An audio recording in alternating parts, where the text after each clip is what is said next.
बदतमीज बहू।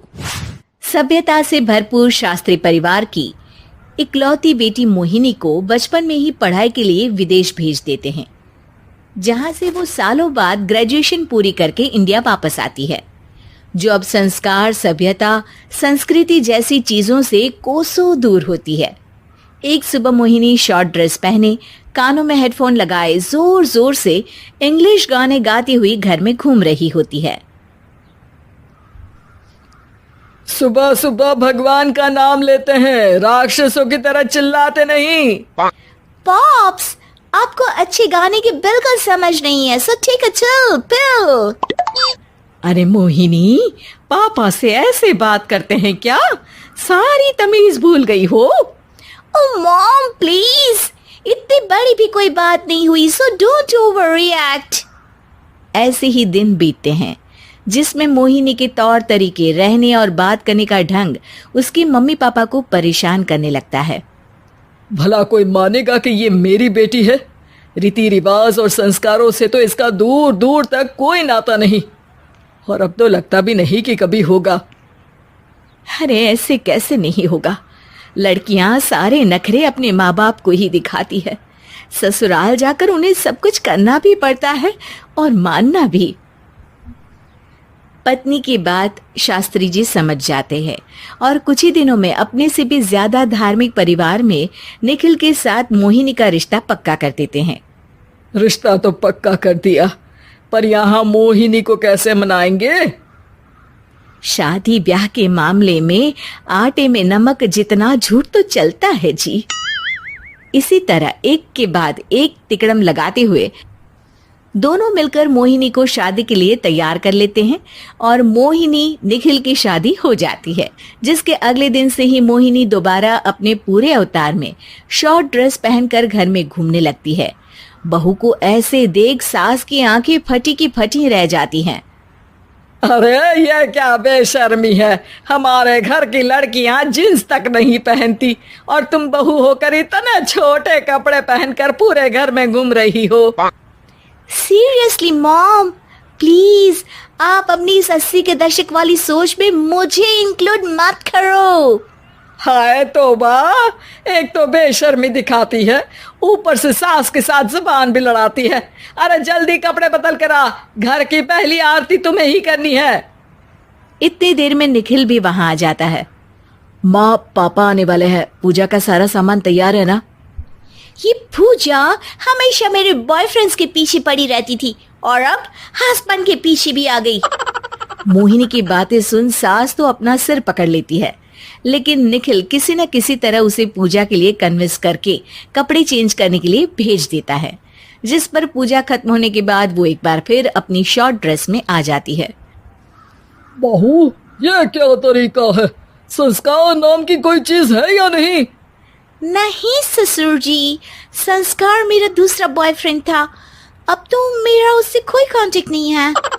मोहिनी का जवाब सुन के ससुर तो भगवान नाम जपते वहां से चले जाते हैं, लेकिन सास बहू के बीच कहासुनी फिर शुरू हो जाती है, जिसे इग्नोर करते हुए मोहिनी घर से बाहर चली जाती है और देर रात घर वापस आती है। मोहिनी, मैं जानता हूँ कि तुम विदेश में रही हो और तुम्हें वहीं की आदत है, पर यहाँ चीजें कुछ अलग है। अगर तुम उस हिसाब से कुछ एडजस्ट कर लो तो सबके लिए सही हो जाएगा। I am not in a lecture mood. Good night. अगली सुबह मोहिनी देर से उठकर एक बार फिर उसी तरह सबके सामने आती है, जिस पर उसकी सास कुछ बोले उससे पहले ही मोहिनी की दोस्त मोनिका और रेचल वहां आ जाती हैं। Oh hi darling, how are you? OMG, we missed you so much. I missed you too darling. Ram Ram, इन्होंने तो तुमसे भी छोटे कपड़े पहने हैं। अरे तुम लोगों के अंदर कोई शर्म लिहाज बाकी भी है या सब बेच खाई? मोहिनी, तुम्हारी मेड कुछ ज्यादा नहीं बोलती। इस पर मोहिनी की दोस्त उसकी सास का मजाक बनाने लगती है, जिसे सुन निखिल उन्हें जवाब देते हुए कड़वे शब्द सुना देता है और वो सुन के वो दोनों तो मुंह बनाए वहां से चली जाती है, लेकिन गुस्से से लाल मोहिनी वहीं खड़ी निखिल को घूरती रहती है। घूर क्या रही हो? तुमसे शादी की ये सोचकर कि विदेश में पढ़ी लिखी हो, घर में कोई पॉजिटिव चेंज लाओगी, अपनी करियर के लिए एम्बिशियस होगी, पर अपने इस बिहेवियर से उस पढ़ाई के साथ साथ अपने मम्मी पापा के नाम को भी डुबो रही हो। अगर तुम्हें ऐसे ही हाल रखना है तो यहाँ रहने की कोई जरूरत नहीं है। निखिल की बातें सुनकर मोहिनी रोते हुए घर छोड़कर अपनी मम्मी पापा के पास वापस आ जाती है। ससुराल में सब कुछ ठीक तो है? वो अपने आप को समझते क्या है? मोहिनी पर चिल्ला रहे हैं? मैं क्यों उसके इशारों पर चलूं? मैं अपनी लाइफ अपने तरीके से जीना चाहती हूँ और वो ना आप लोगों को मंजूर था और ना ही उन्हें है।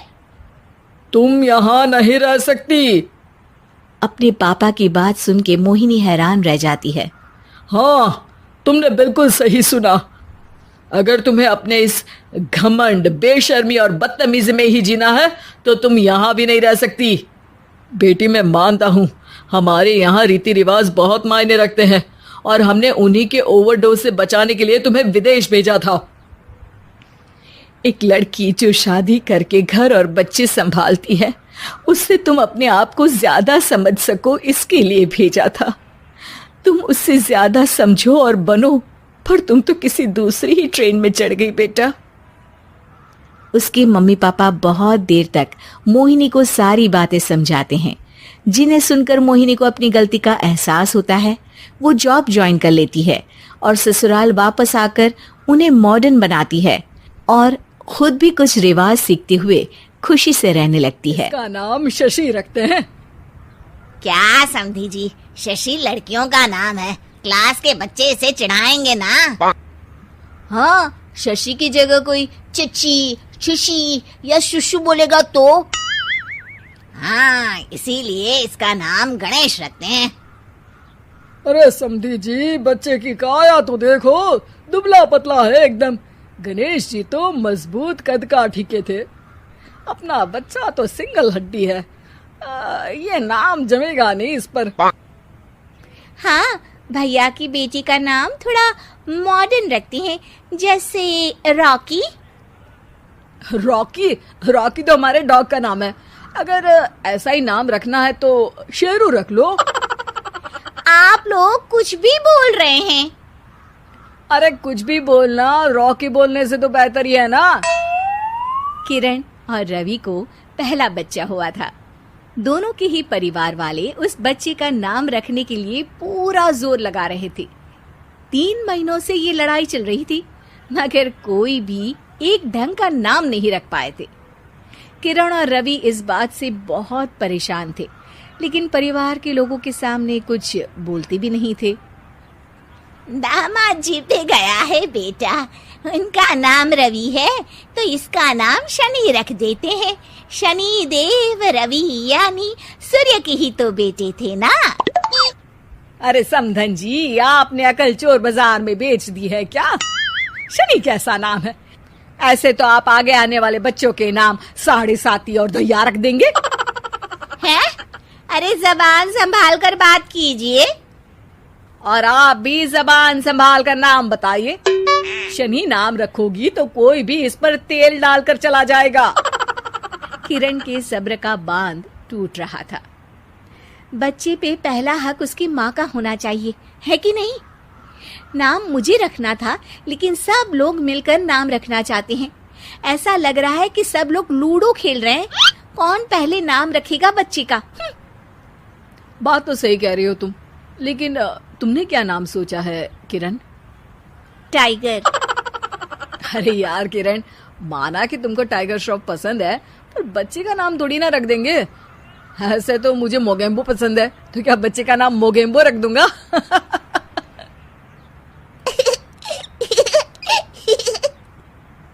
हाँ हाँ, मोगेम्बो नाम ही रख देते हैं। देखो तो, सुन के मोगेम्बो खुश भी हो गया।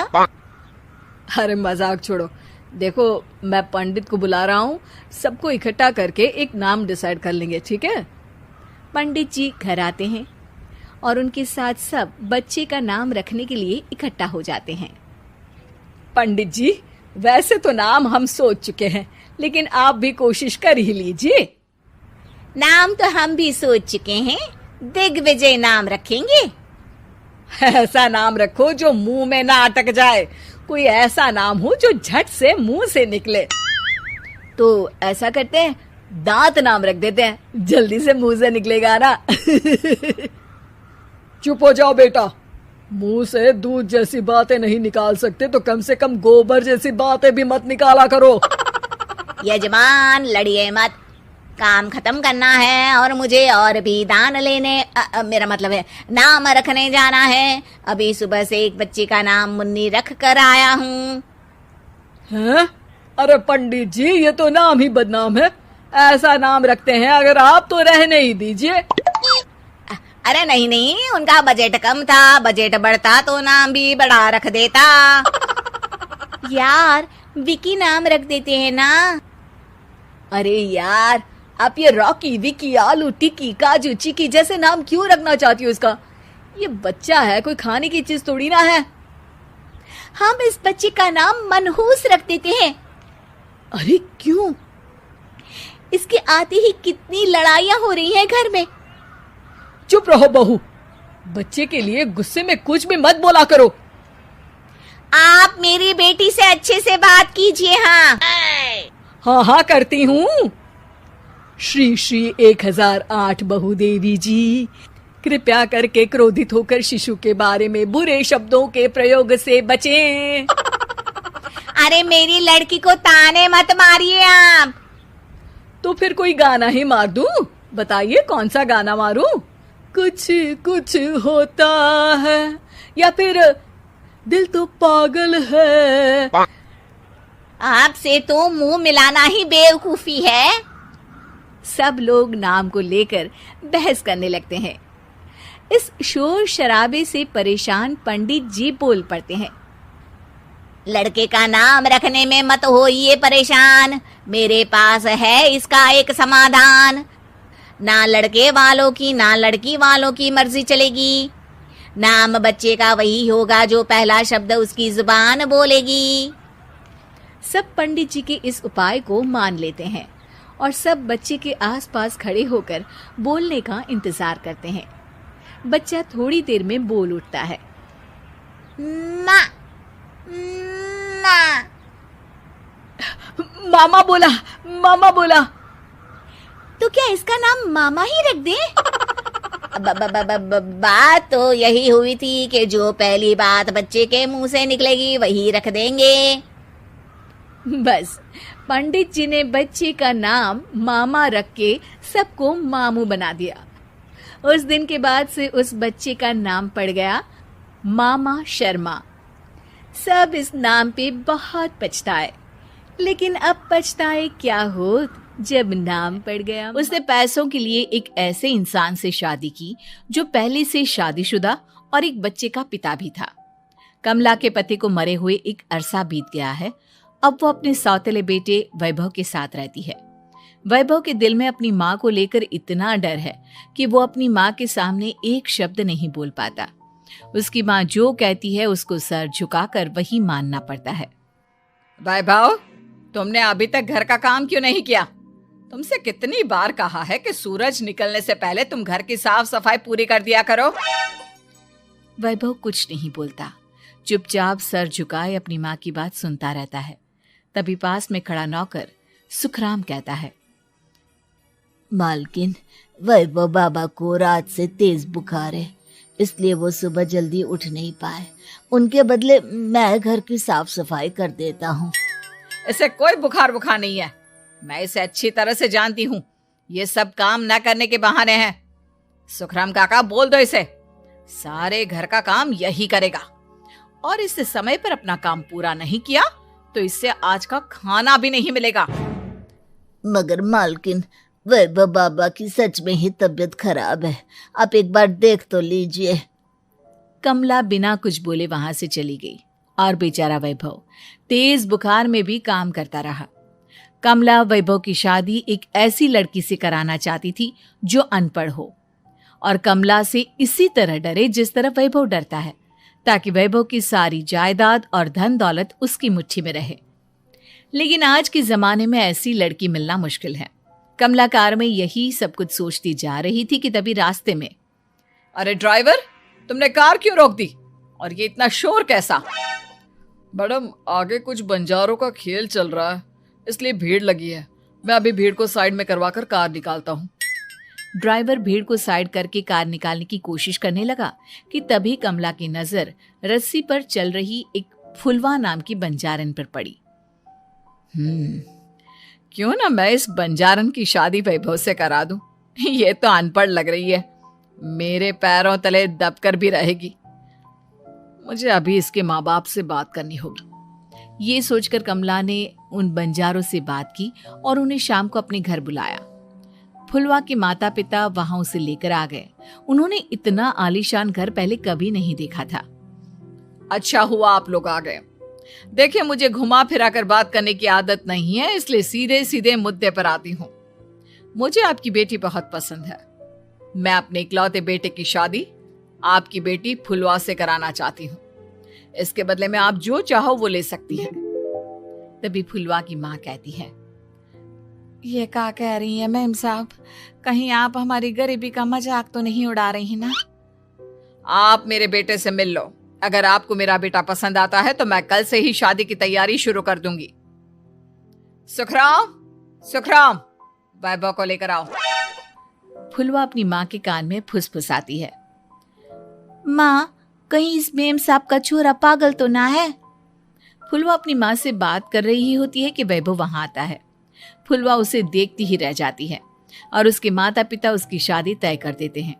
शादी वाले दिन किसी को फुलवा और वैभव की बेमेल विवाह की बात समझ में नहीं आती। फिर भी एक औरत कमला से पूछ ही लेती है, कमला जी, आपने अपने इकलौते बेटे की शादी देहाती गवार से क्यों करा दी? ये बंजारन आपके घर की बहू बनने लायक तो नहीं है। कम से कम अपने स्टेटस का ही ख्याल कर लिया होता। बहू तो अपने टक्कर की लाती, आपने तो बंजारन को ही बहू बना लिया। अब कमला को समझ में नहीं आ रहा था कि इस बात का क्या जवाब दे। वो कुछ देर चुप रही और सोच समझ कर कहती है, बहन जी, आपको तो पता है आजकल के बच्चे किसी की बात कहाँ सुनते हैं। मैं तो अपनी बहू एक पढ़ी लिखी और अपनी सोसाइटी की ही ढूंढ रही थी। लेकिन मेरे बेटे ने मेरे सामने इस बंजारन को लाकर खड़ा कर दिया। बोला कि मैं शादी करूंगा तो इसी से। अब भला मैं क्या करती, मुझे अपने बेटे के सामने झुकना ही पड़ा।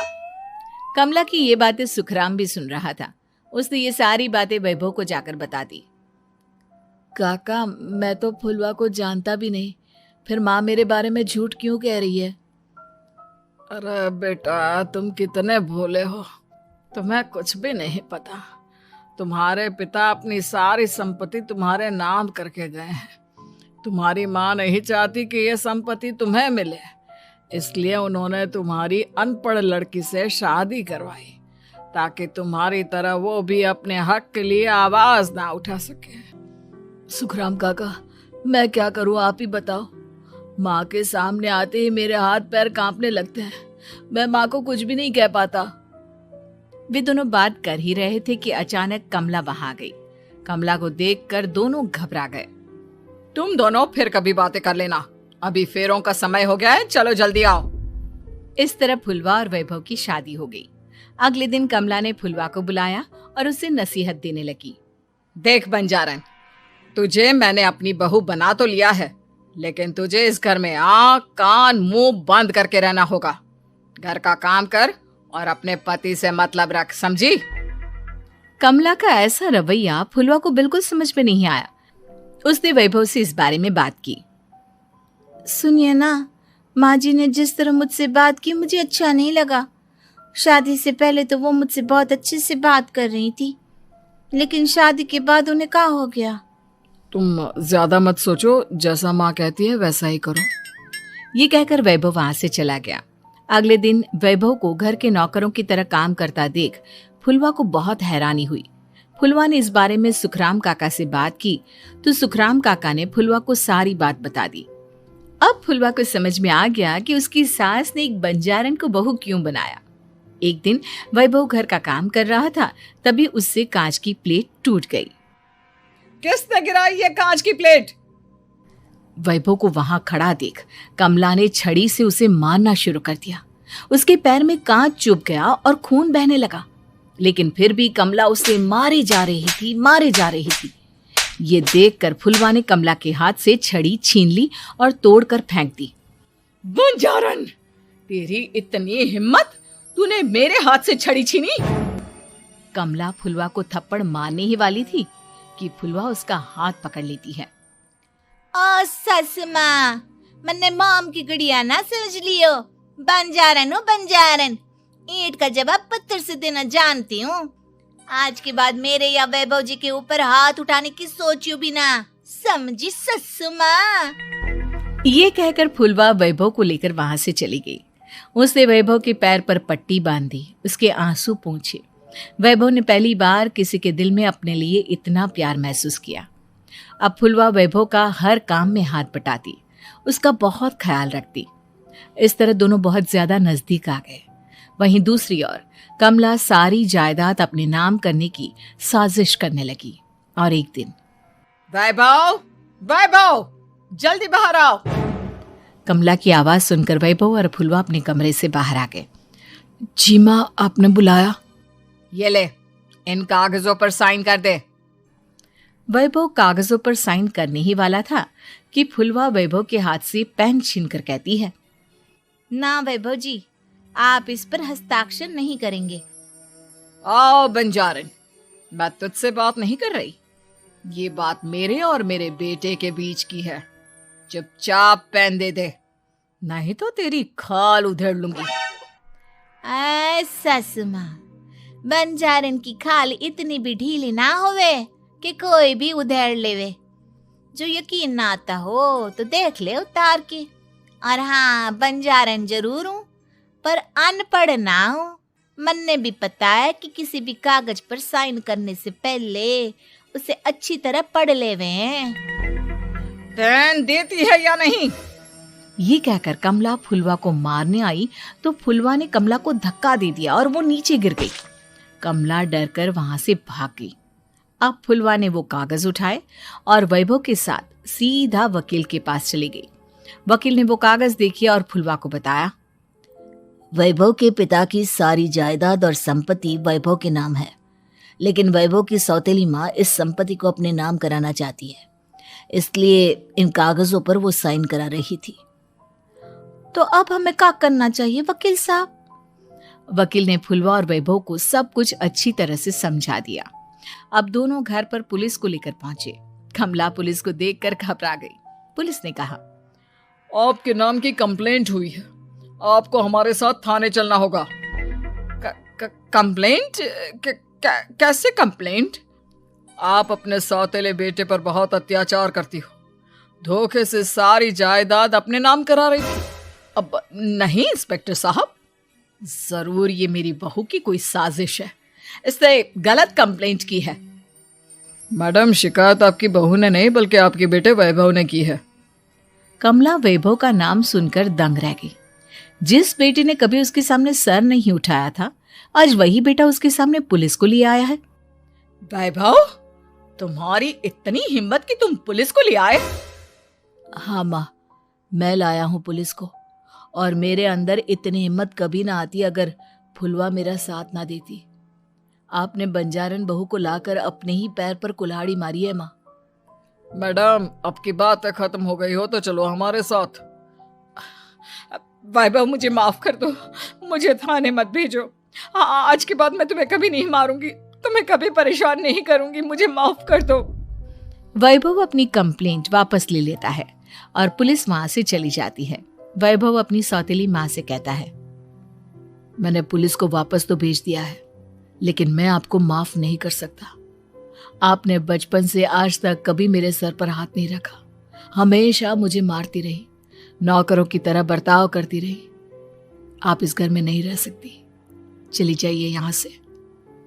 कमला घर छोड़कर चली गई और सड़क किनारे खड़ी होकर सोचने लगी, काश मैंने वैभव को माँ की तरह प्यार किया होता तो आज मैं इस तरह से बेसहारा से फ्री होती तो बोर होती, जिसके बाद उसने घर में ही दुकान खोलने की सोची।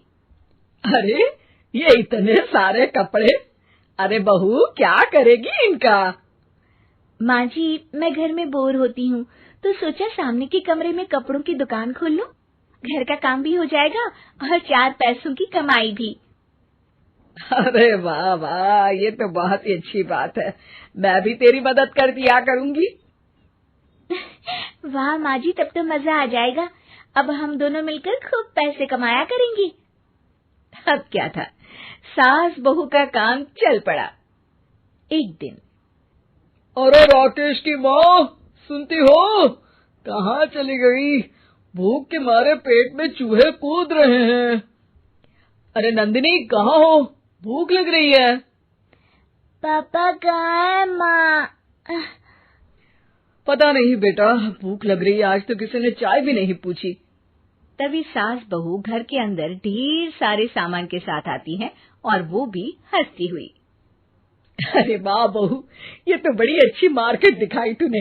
बड़ा ही सस्ता सामान था। हाँ माँ जी, और ये सामान हम डबल पैसों में बेचेंगे, मजा आ जाएगा। अरे बहू, भूख लग रही है, कुछ खाने को दे दे। माँ, क्या बात है, आज किसी ने पापा को चाय भी नहीं दी?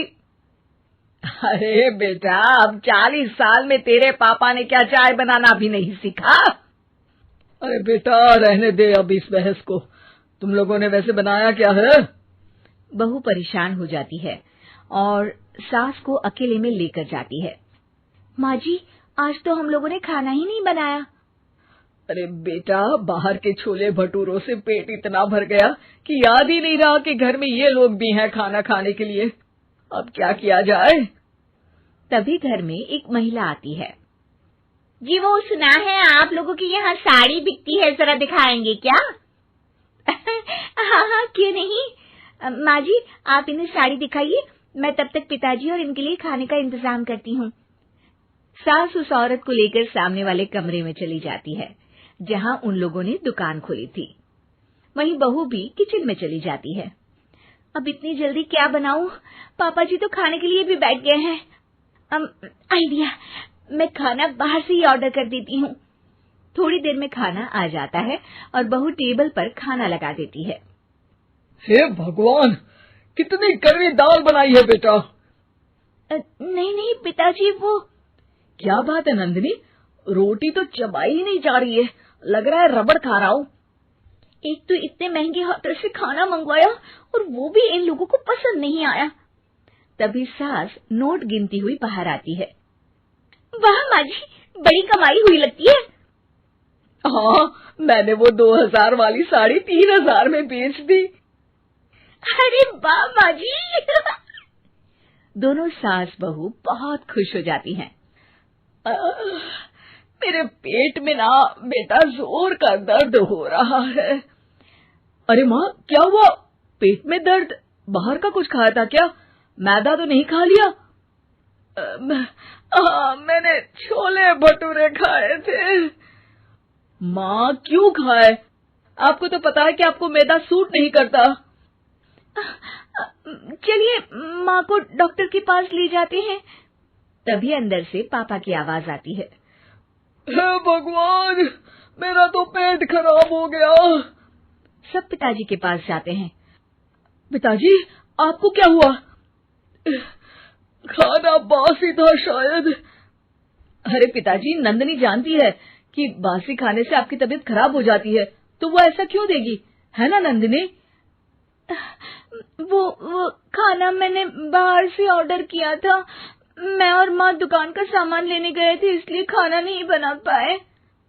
क्या नंदिनी, दुकान के चक्कर में तुमने तो सारे घर का हाल बिगाड़ रखा है। चलो अब माँ और पापा को लेकर अस्पताल चलते हैं। अस्पताल में जाने पर डॉक्टर कहते हैं, हाँ, इन दोनों को तो एक दिन के लिए एडमिट करना पड़ेगा। क्या? क्यों? पेट ही तो खराब है ना। हाँ, तो घर ले जाइए ना, अगर लग रहा है कि कोई बड़ी बात नहीं है और हम सिर्फ पैसा कमाने के लिए इन लोगों को एडमिट कर रहे हैं।